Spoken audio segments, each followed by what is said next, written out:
Hi everyone, welcome back to the channel.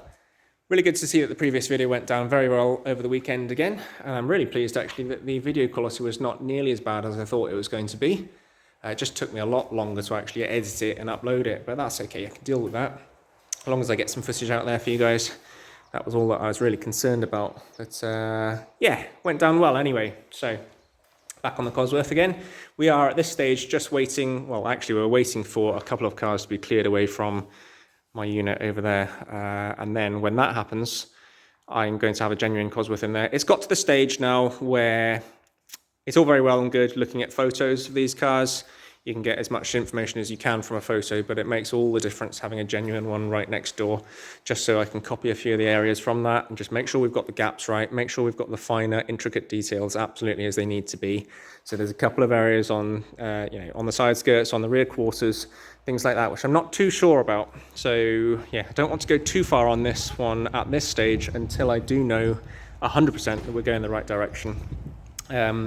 To clear up something as well on the bonnet, so general consensus was very much on this one, leave the bonnet alone.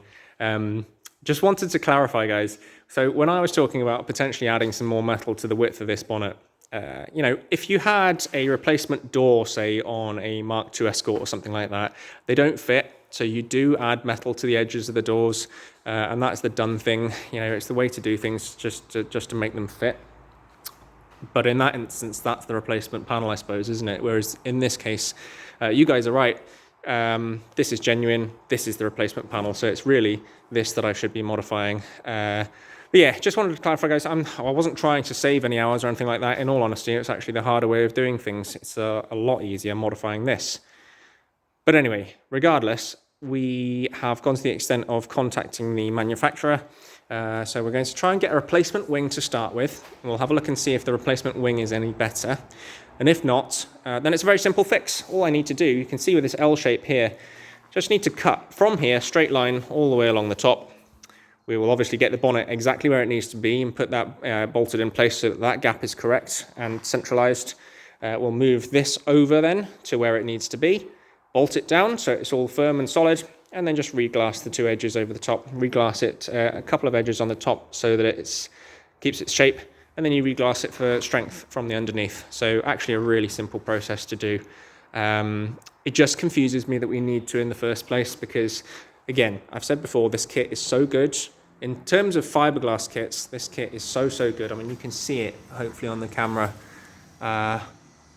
just how smooth and solid the construction is. Fiberglass wise, it doesn't appear that it's warped, it doesn't appear rippled, it doesn't appear damaged or dented, anything like that in any shape or form. So the reason as to why it's not fitting is a bit confusing at this stage.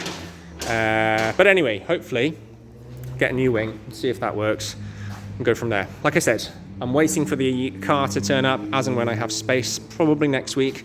So I'm going to just be doing the smaller areas to start with. So we'll start working on some of the dent repairs. So again, so we've got dents here, we've got a few dents there, smaller areas. So we'll start metalworking that. I was going to put it into epoxy, but there's no point. We'll get some of the larger dents taken care of first. Some of the welding areas, so we've exposed a few things like this, cut that out, and we'll just put a piece back in there as well, really simple. Door locks. I'm not sure if I'm going to be putting the original door locks back on. We'll have a look. Jace is going to bring some original door locks back over, but he doesn't seem too fussed. I'll speak to him about it in person, obviously. My issue is they haven't been done particularly well. The other side even worse. The other side's just got a plate on there, which is rusting as well, and it hasn't got any seam sealer on it or anything. So not a great way of doing it, but also not very easy to remove. So we'll have to figure out what we're going to do with that. We're going to start welding up some of these holes. I'll cut this piece out. Little things like that, so we can start doing the metal work. And go from there, really. I have still got work to do on the rear bumper and the gaps in the fitment, but again, I don't want to do too much on that until I have the genuine car in front of me as well, so that I know that we're going in the right direction. I might reglass this area though, that's fairly obvious where that needs to be. Yeah, we'll get cracking for the week.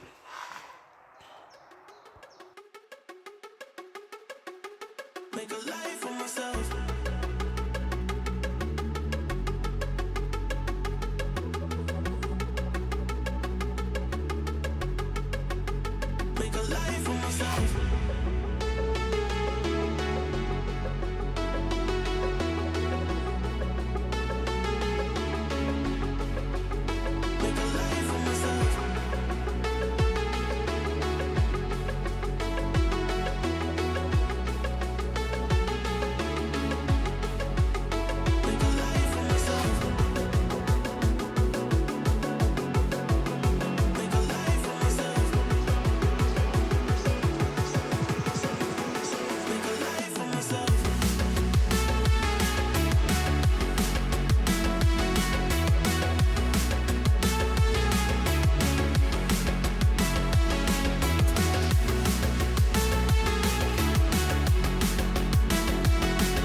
just put this one to one side for a moment. I've got a bit of a deadline approaching on the Skyline, so we're going to get some more work done on the R33 this week.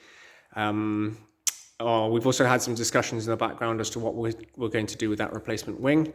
I will update you with that in the next few days or so. I think Kev's coming around tomorrow as well to figure out the best plan of action for that as well.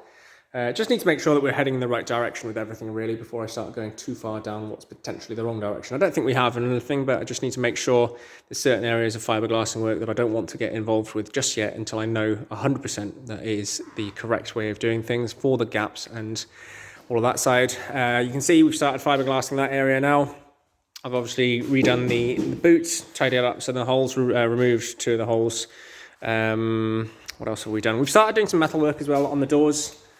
So they're not going to be perfect by any means, but we had a dent there, we had a dent down there, and I had a dent at the front, and then there was one down there as well. So we've just metal worked those. They will need a tiny, tiny skim and filler. I'm not going for a 100% metal finish on this, but yeah, they're certainly a lot better than they were. Likewise with the bonnet, I'll show you that in a second. Door locks, however.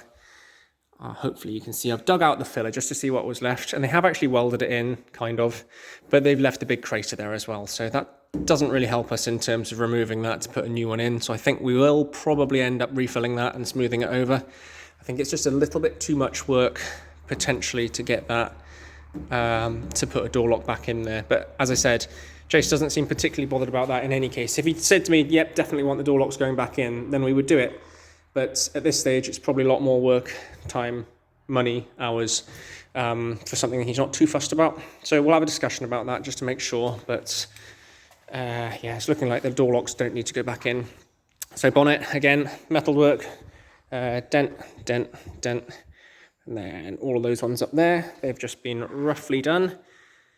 Again, not going to be 100% perfect by any means. I'm not aiming to 100% metal work this one. It will have a tiny skim and filler in the areas that it needs it, and obviously all the spray poly work that needs to go into the wings and fiberglass panel on the rear as well. But yeah, it's coming along quite nicely. I'll show you the Skyline in a second. It's been a while since I've done any videos on this one, but the front end is done pretty much for the rough fit, as you all remember. I think we're just onto the rear end now, so getting the rear bumper lining up properly, which isn't going to take a huge amount of work. As you can see, it's not far out at all. Obviously there's a big stress crack there, so we'll need to notch that out, refiberglass that, and then just bridge the gap. I think originally what you can see, it had some sealant in this one. We don't want to go down that route. I don't want to seal it on there. It would look neat, but we can do that with actual fiberglassing work as well. So we'll just get that gap tightened up. Same on the other side. We'll obviously sort the mounting areas as well. Still need to grind this back where we've bonded it on. And on this side I've actually trimmed it a fair amount. I needed to trim off these areas just to get it to fit, but it fits really nice, goes on and off really nicely now. So yeah, finishing touches, sort all these edges out, and then back onto the spoiler.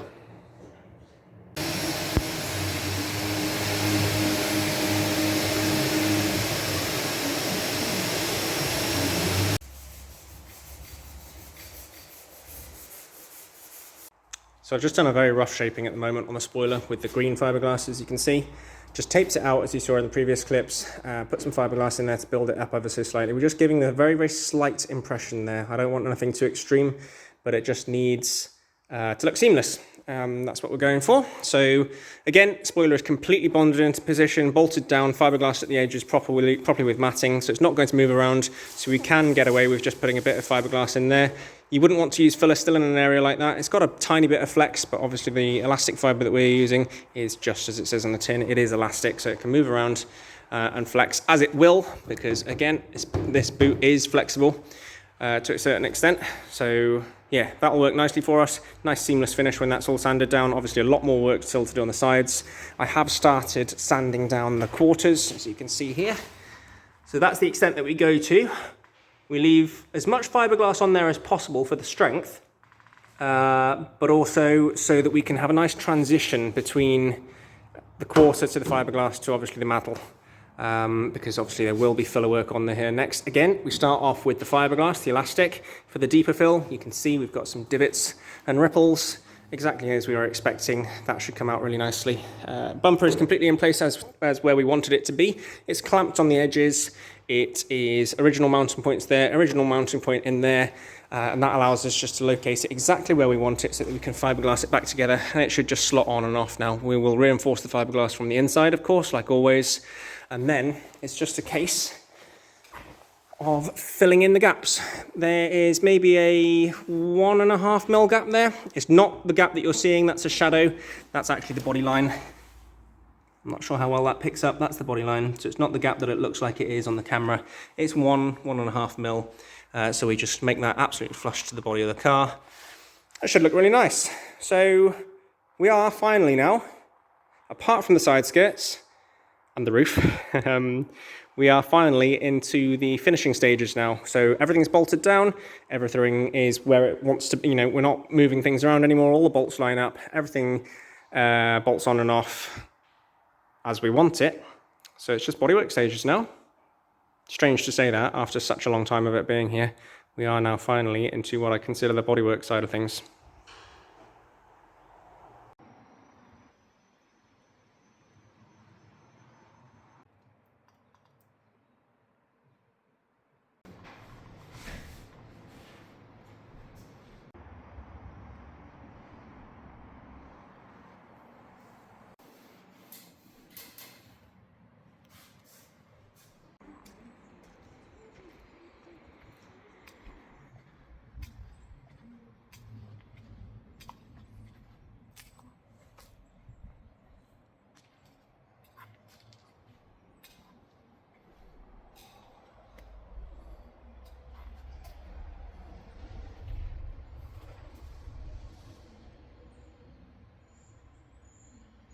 Okay, got the Cosworth bare metals, the areas that we needed to in any case.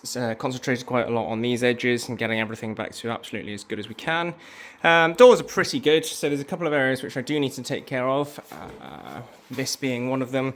So what I'm going to do with things like this is just take this up for now, so we won't get any epoxy on it for now, so I can remember that it's there. If we did go ahead and get some overspray on there, or epoxy on there, it would hide it, and then you wouldn't necessarily know that it was an issue. But it needs to be treated. Likewise with this needs to be cut out and treated from the back as well, because it is coming through. Bonnet is pretty good, so we've done the rough dents on this. The whole car is extremely rough masked at the moment, and I will get a fair bit of overspray here and there, but it doesn't matter, because you've got to remember I am respraying the whole car in any case at some point, so we've just got to re-prep all these areas anyway, so it really doesn't matter at this instance. Obviously the whole interior is being completely redone as well, brand new interior going in there, Cosworth interior of course. So yeah, don't worry about the way that I've done the masking. I'm not going to spend hours and hours on extra masking now for literally no reason.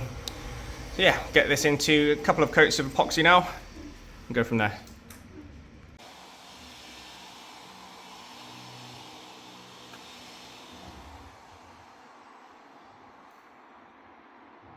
I've lost most of the footage for these, I think, from my previous phone, but just another little Kev project.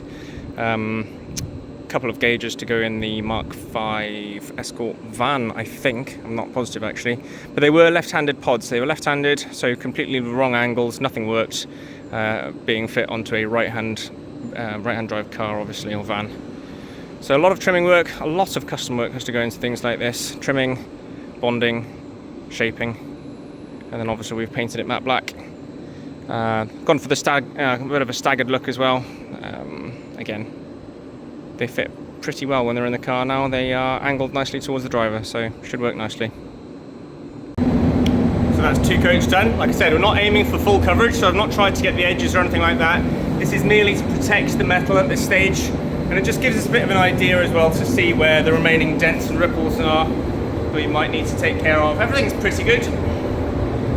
So far I've seen a couple of extra dents on the doors which I didn't know about. There's one there, look.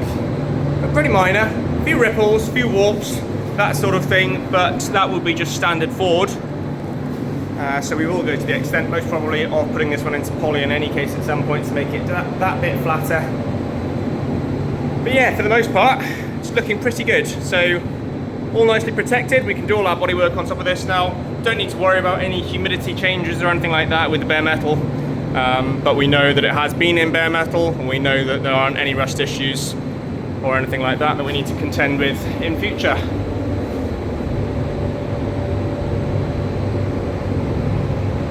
Alright then guys, I think I'm going to end the video with this one. Apologies, this week has been a bit bitty. We've been a bit all over the place with the projects that we've had going on.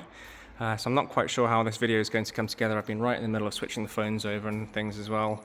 Apologies also, if anyone has texted me off the YouTube and I haven't replied, it's most probably because I've lost all of my WhatsApps from my previous phone. I've had to swap the phones over several times this week.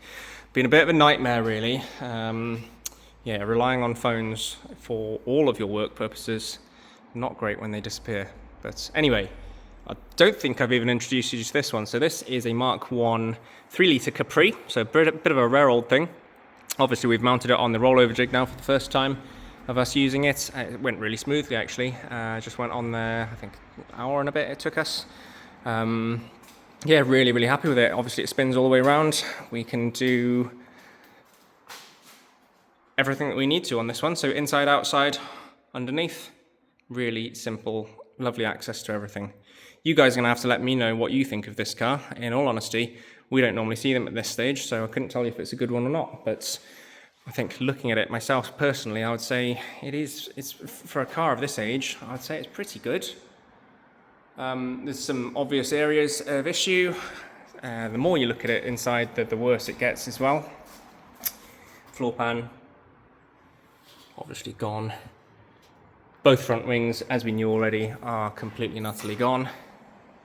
But areas, you know, like the roof, absolutely solid. Boots, solid. Obviously wheel wells, they always go. That's a fairly standard area, I'd say. Arches are gone. Rear quarter, of course. Yeah, it is one of those, it's where do you stop, isn't it? The more you look at it, the more there is. The wings, obviously, the wings are by far the worst. That's the floor pan area that you can see from the inside. Yeah, I don't know. What do you think? Car of this age, could we expect any better? I'm not sure. Obviously a bit of a patchwork going on there. We're not doing the welding work on this one, I should clarify. So this is just here with us at the moment. It's going to go into our Novel for Classic bodywork primer, which is similar, well, it's the exact same product that I use on the little Fiat 500 actually, and that gives us up to 6 months worth of protection. It's a weldable primer, so all of the welding work can be done on top of that. Just gives us protection from the bare metal process. So obviously this one's been dipped, get it into bodywork primer now, and then it'll be back off to Classic Engineering for the welding work. Then it'll be back with us for all the body side, and then when it is back with us for that second time, we're going to be absolutely all out on this one. Obviously engine bay, inside, outside, underneath, the works. So yeah, we'll be throwing absolutely everything we possibly can at this one. Really looking forward to it. It's the first one that we've done from start to finish in that respect. Should make a really nice looking car, and a rare one at that too. Yeah, as always then guys, if you've made it this far, thanks for watching. Any questions, pop them in the comments below, and I will reply to you guys at some point. I'll speak to you next week.